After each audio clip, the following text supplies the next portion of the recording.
ఇంకొక విషయం అండి, ఇవాళ మన సంస్కృతి ఏంటి, మన ఆచారాలు ఏంటి, మన పడికట్టు ఏంటి, మనం ఏం చేస్తున్నాము, వేద పఠనం ఎక్కడుంది, తర్వాత నైపుణ్యం అంటే విషయం చెప్తున్న నైపుణ్యం ఒకటే కాకుండా ఇవాళ ఆధ్యాత్మికమైనటువంటి జీవన విధానము నెంబర్ 1. నెంబర్ 2, నాకు నైతిక విలువలతో కూడినటువంటి విద్య ఎక్కడ ఉన్నదండి ఇవాళ. మరి దాన్ని ఎందుకు నువ్వు దాంట్లో ఇంక్లూడ్ చేయవు? విషయం చెప్తున్నాను. అటువంటిది ఇంక్లూడ్ చేయక ఇవాళ కొన్ని ప్రైవేటు ఎవరైతే పీఠాలు ఉన్నాయో వాళ్ళు నేర్పుతున్నారండి. ఇవాళ వేద పాఠశాలలు పెట్టి వాళ్ళు వేలాది మందికి వందలాది మందికి ఇవాళ వాళ్ళు నేర్పుతున్నారు.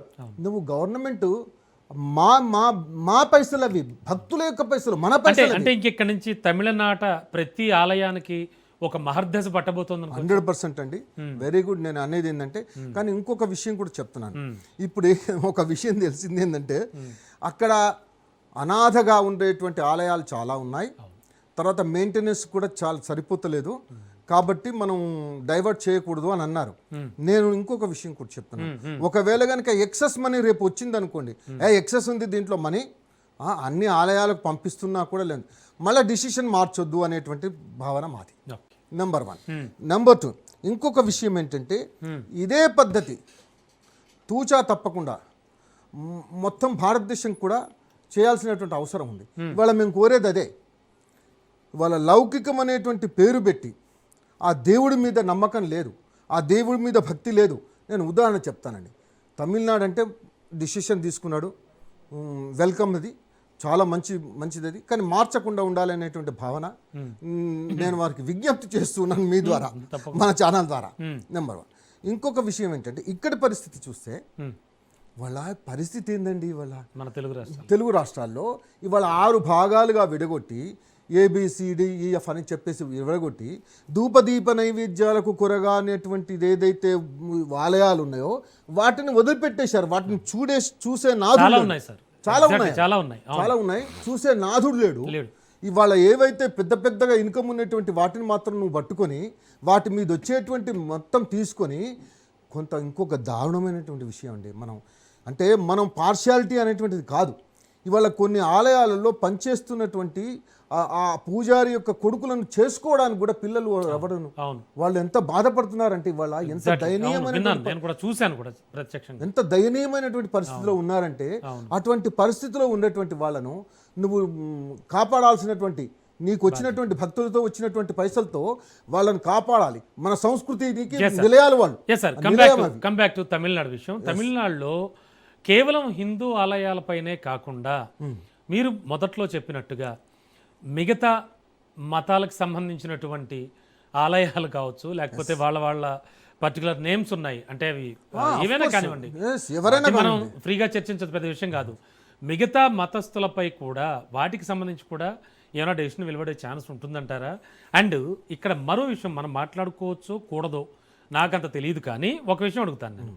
ఒక క్రిస్టియన్ అయినటువంటి జోసెఫ్ విజయ్ తీసుకున్న ఈ డెసిషన్, దీన్ని మిగతా మతాలకు కూడా ఏమైనా వర్తించేటువంటి అవకాశం ఉంటుందంటారా, ఆయా సంస్థలకు కూడాను? చాలా మంచి క్వశ్చన్ అండి, నిజంగా చెప్తున్నాను.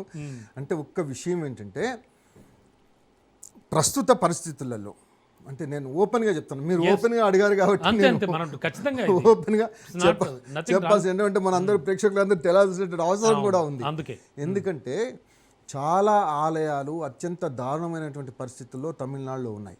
నేను రిమోట్ ఏరియాలకు పోయాను, వెళితే అక్కడ కనీసం ధూపదీప నైవేద్యాలు పెట్టేటువంటి పరిస్థితుల్లో లేవు. అయితే అక్కడ ఉండేటువంటి వాళ్ళందరూ కూడా గొడవ చేసేటువంటి ప్రయత్నం ఉంది రేపు. అయితే ఇదంతా రాకుండా ఉండడానికి చాలా సంతోషంగా ఒక విషయం, చాలా తెలివిగా కూడా ఈ విషయం ఇది చేశాడు అనేటువంటి దానికి ఇదొక తార్కాణం. వాళ్ళందరూ కూడా మాది ఏంటి అనేటువంటి పరిస్థితి అడిగేటువంటి పరిస్థితి రాకూడదు, అది పునరావృతం అంటే ఇదివరకు ఒకసారి చేశారు, అటువంటిది రాకూడదు అనేటువంటి ఉద్దేశంతో ఇవాళ ఆ విషయాన్ని తీసుకున్నాడు. నెంబర్ 1. నెంబర్ 2 ఏంటంటే, ఇవాళ ఆల్ టెంపుల్స్, అంటే ఇప్పుడు ఏదైతే మనం ప్రీస్ట్ అంటే పూజ చేస్తూ ఉన్నామో, ఏదైతే ప్రే చేస్తున్నామో, all will come under endowment అని ఎందుకు పెట్టవు నువ్వు? దేవాదాయ ధర్మాదాయ ఆదాయం. ఇప్పుడు తీసేసినట్టున్నారు, దేవాదాయ శాఖ అని మాత్రమే అంటూ ఉంటారు. తీసేస్తారు, ఇంకా తీయలే. అంటే యాజ్ పర్ అంటే ఆథరైజ్డ్గా తీసేయాలి అంటున్నారు. అయితే విషయం ఏంటి, నేను అనేది ఏంటంటే అన్నీ ఆ విధంగా చేసేయండి ఎగ్జాక్ట్లీ. లేకపోతే విడిచేయండి, డిపార్ట్మెంట్ని డిబాలిష్ చేయండి, అబాలిష్ చేసేసి ఏది ఎండోమెంట్ డిపార్ట్మెంట్ అబాలిష్ చేసి లెట్ యూ కంటిన్యూ ఇట్. ఇవాళ ఇంకొక విషయం అండి, ఇవాళ ఏదైతే ట్రస్ట్ బోర్డ్స్ ఉన్నాయో ఈ ట్రస్ట్ బోర్డ్స్లలో ఆ ఏ ఏరియానైతే టెంపుల్ ఉంటుందో ఆ ఏరియా టెంపుల్ ఏరియాలో ఎమ్మెల్యే ఎవరైతే ఉంటారో వాళ్ళ చేరాలు అట్లా పనిచేయాలి. వాళ్ళే ట్రస్ట్ బోర్డు మెంబర్లుగా ఉంటారు, మిగతా వాళ్ళకు లేదు. ఇవాళ సపోజ్ చెప్తున్నా, ఇవాళ ఒక పార్టీ వచ్చిందండి, ఆ పార్టీ మెంబర్సే ఆ ఆలయానికి ట్రస్ట్ బోర్డు మెంబర్స్ ఉంటారు. అంటే అర్థం ఏంటంటే వాడు నాస్తికుడా ఆస్తికుడా ఏంటి, వానికి దాని గురించి తెలుసా తెలియదా అంటే మనం ఏమనుకోవాలంటే రాజకీయ పునరావాస కేంద్రాలుగా మారినాయి దేవాలయాలు, ట్రస్ట్ బోర్డులు కానీ అన్ని కానీ చైర్మన్లు కానీ. దానికి ఇంకొక ఉదాహరణ చెప్తాను, నేను ఓపెన్గా చెప్తున్నాను మీకు. ఇవాళ assistant executive officer in Tirumala Tirupati దేవస్థానం ఒక లేడీ రోజు ముందు నుంచి రాక వెనుక నుంచి వచ్చి ఆమె సీట్లో కూర్చుంటుంది. అయితే మీలాంటి వాళ్ళు తెలుగు వాళ్ళు ఉంటారు కదండి, గమనించిన ఎవరో గమనించి, ఏమ్మా నువ్వు ముందు నుంచి రాకుండా వెనుక నుంచి వచ్చి కూర్చుంటున్నావు నీ సీట్లో, ఏంటి దీని అర్థం ఏంటి అని అడిగిండు ఆయన. అడిగితే ఏమని చెప్పిందో తెలుసా అండి, నేను ముందు నుంచి వస్తే ఎదురుగా పెద్దదైనటువంటి వెంకటేశ్వర ఫోటో, వెంకటేశ్వర స్వామి అనాలంటే అంటలేదు, వెంకటేశ్వరుని ఫోటో ఉంది అక్కడ, ఆ ఫోటోని చూసి నేను పోయి నా సీట్లో కూర్చోవడానికి నాకు మనసు ఒప్పలేదు. ఓపెన్గా షీ డిక్లేర్డ్ ఓపెన్లీ స్టేట్మెంట్. ఎప్పుడు సార్ ఇది జరిగింది? ఇది ఒక 2 years బ్యాక్, 2.5 years బ్యాక్. అయితే అంటే అన్ని మతస్థులకు ఉద్యోగాలు ఇచ్చారంటారు అంతే. ఇప్పుడు సెక్యులర్ అనేటువంటి పదంలో ఎండోమెంట్ డిపార్ట్మెంట్లో అందరు మతస్థులు పనిచేయొచ్చు అనేటువంటి ఒక రూల్, అది క్లాస్. అయితే ఆమె ఏం చేసింది, పోయి కూర్చుంటున్నానంటే వెంటనే ఆమెను సరే ఇక ట్రాన్స్ఫర్ చేశారు, అది విషయం. ఇంకొక చిన్న ఉదాహరణ చెప్తాను, ఎందుకంటే తెలియాలి మనం. ట్రస్ట్ బోర్డు మెంబర్స్లలో ఒక ప్యూర్ క్రిస్టియన్ ట్రస్ట్ బోర్డు మెంబర్గా పెట్టారు. ఆమె వెంకటేశ్వర స్వామి దేవదేవుడు, నా భూతో నా భవిష్యత్ విషయం చెప్తున్నాను. బ్రహ్మాండ నాయకుడు, అఖిలాండ కోటి బ్రహ్మాండ నాయకుని ఆ వెంకటేశ్వర స్వామి యొక్క ఆ దేవళంలో ఈ కోట్లాది భక్తులు వచ్చేటువంటి ఆ యొక్క మహాత్ముని ఆ యొక్క కలియుగ వైకుంఠం, అది కలియుగ దేవుడు, ఆయన వరాలు ఇచ్చేటువంటి ఆ దేవుడు, ఆయన దగ్గర ఒక అన్యమతస్థులు ట్రస్ట్ బోర్డు మెంబర్ ఉంటే వాళ్ళు ఏం ఆలోచిస్తారు? అయితే ఆమెగా